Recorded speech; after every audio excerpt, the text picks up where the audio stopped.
The CDC for the first time has acknowledged that the number of cases of Lyme disease is actually much greater than was previously recognized. Originally, there were 30,000 cases believed to occur every year in the United States, mostly in 13 states.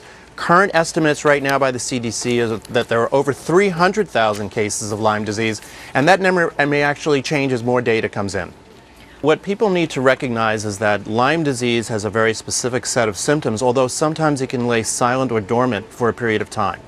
Initially, what happens is during the first 24 to 48 hours, the tick, in this case a deer tick, can transmit Lyme disease, but it can also transmit one of these other deadly viruses like Powassan virus or Borrelia, which is another type of spirochete. There are other ticks that are not in the Lyme tick family, the deer ticks, which can actually transmit other diseases as well, including babesiosis, ehrlichiosis, and Rocky Mountain spotted fever.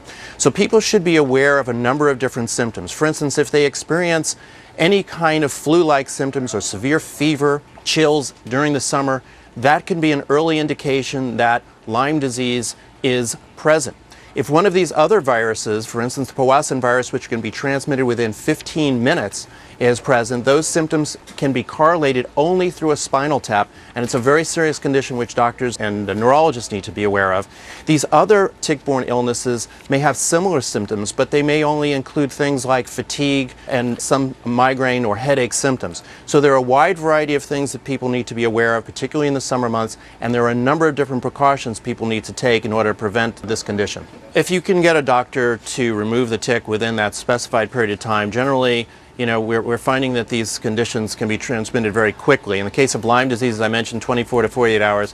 What we recommend is a careful extraction using a tweezer or a forceps. You have to be very careful removing the tick because they bury their head inside the skin and they're extremely small. Some of these deer ticks can fit on the tip of a pinhead.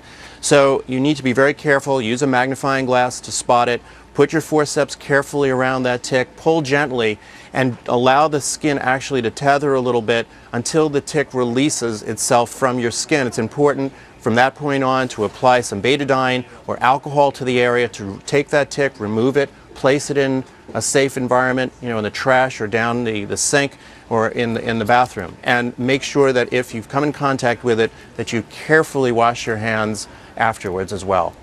Excellent advice and good warning signs to watch out for, Dr. Firshein.